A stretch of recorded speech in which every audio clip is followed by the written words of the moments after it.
where I live.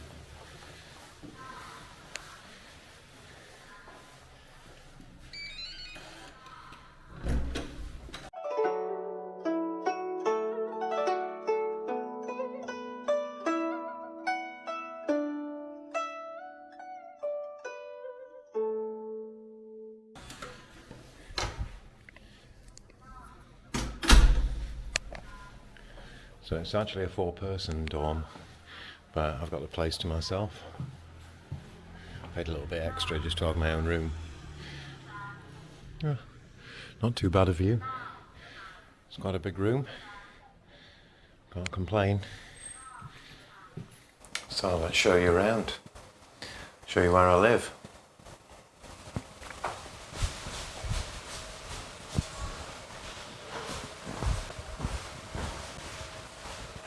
Right.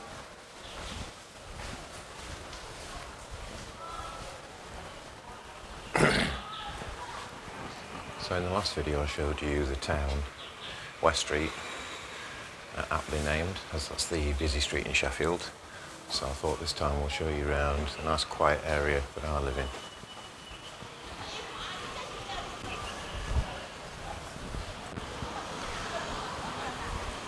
It's actually quite difficult to show you the view because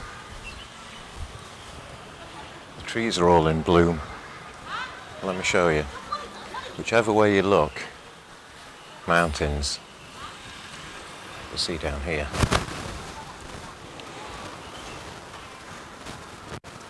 More mountains. And then down on this section of the street down here,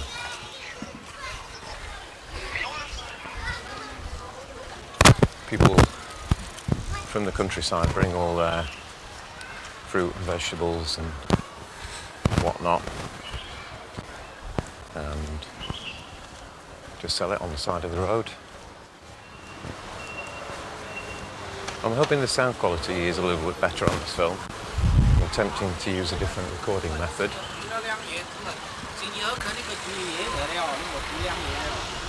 So mountains in every direction.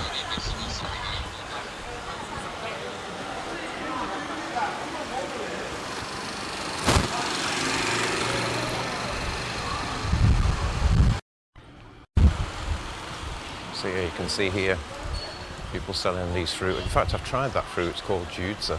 It's almost exactly the same as a satsuma. But my dictionary doesn't have satsuma in it, so I'm assuming it's the same thing, but it's just a different colour. They're kind of yellow or green, depending on how ripe they are.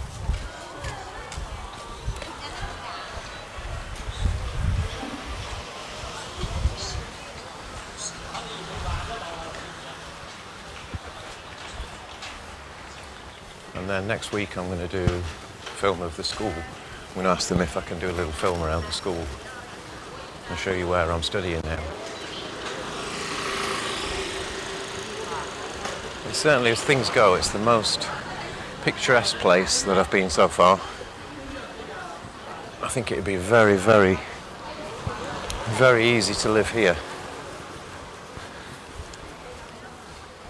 The incredible thing is you can get the high-speed train here. So I came from Shenzhen, and just a place like this, it's just a county in the middle of the countryside, and they built a high-speed rail, and it brings the tourists in. As you saw in yesterday's video, most of those people are tourists. I spoke to quite a few of them actually and asked them where they were from. People come from all over China to come to this village.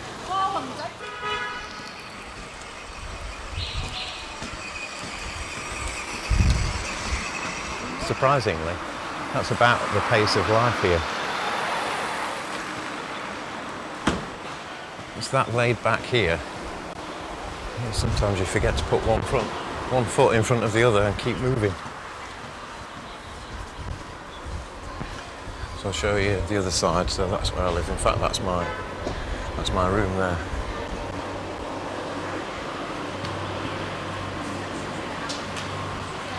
So people spend the day chilling out, I think. It's the weekend actually at the moment, so it's, well, you can see these guys playing. It generates a huge crowd, this game. I think it's Chinese chess, but I'm not quite sure. One thing I've learnt about this game is whatever move anyone plays, there are 10 opinions about it. So loads of these little places here, that's those jutsu I was talking about.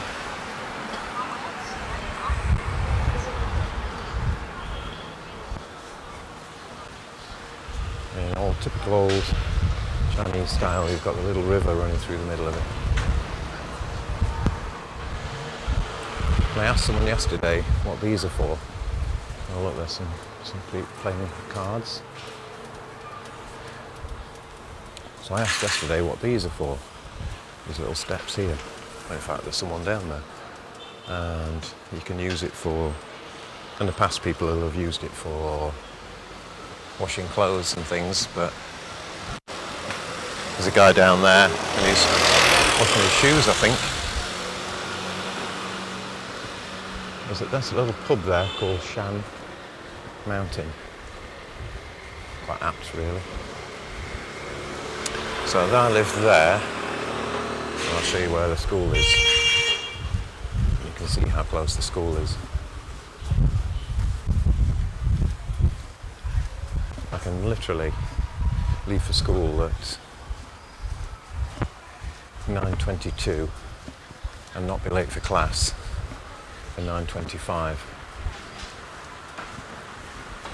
More mountains here.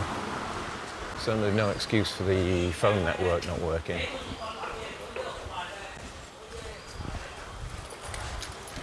And here's the school here. In fact, I'm just downloading some videos in there because the internet's not very good today in my room. So here, that's the school. My classroom is this one here. At the moment, I'm on my own.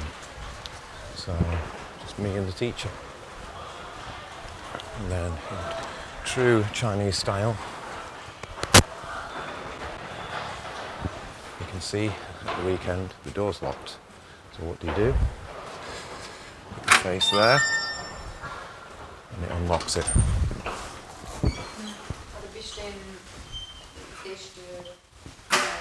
And here we are,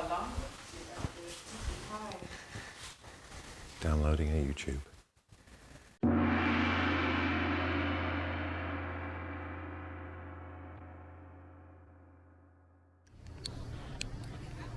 Let me tell you a little story. Yesterday, I lost my keys to the apartment, so I couldn't get in this door. And obviously then I couldn't get in to the room. It's like a key with a card attached to it, so you use the key for this door and then the card to get in. And I lost it, so I've been going around all the food places I've been, but I went for a long walk yesterday, so I thought, no chance of finding them. So I've had to go to the school, pay for another key, and she said, it might be in your room. If it's in your room, we'll just give us the key back and we'll refund the extra. So I was a bit annoyed with myself, and it's got your room number on it as well. This is a key point. So I woke up this morning. So I've got up this morning, opened my door, the key and the card just in front of the door. Someone's returned it. I was saying if that happened in England, I'd just come back and find my laptop gone, or probably everything with any value gone. That's the difference between living here and living in England. I'd be very surprised if anyone returned the key in